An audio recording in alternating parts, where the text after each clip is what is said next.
ഒരു വേറിട്ട പുസ്തക പ്രകാശന ചടങ്ങ് പാലക്കാട് നടന്നു. സജീഷ് നെന്മാറയുടെ കിരണോദയവും മകൻ നിവേദ് സജിയുടെ കാക്കമുത്തശ്ശൻ കഥ പറയുന്നു എന്ന പുസ്തകവുമാണ് ഒറ്റ ചടങ്ങിൽ പ്രകാശനം ചെയ്തത്.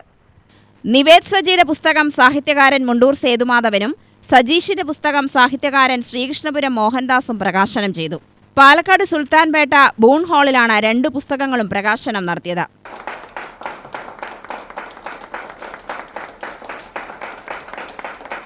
അപ്പോൾ ഈ 13 വയസ്സായ എൻ്റെ ഒരു കഥ എൻ്റെ ക്ലാസ് ടീച്ചർ നിർബന്ധിച്ച് ഞാൻ ആദ്യം എഴുതിയ ഒരു കഥ മാഷി ചുവടിലൊക്കെ എടുത്ത് പഠിപ്പിച്ചോളാണ് എഴുതിയത്.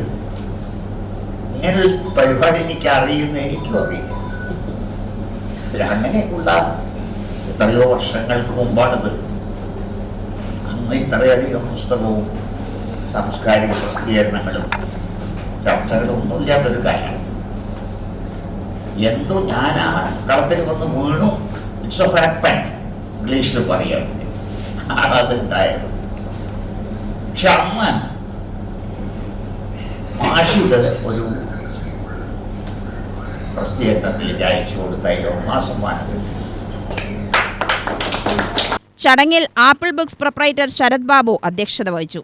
ജില്ലാ registrar P Jyothi, Vyasavidyapeetham vice principal Ramaprasad എന്നിവർ പുസ്തകം ഏറ്റുവാങ്ങി.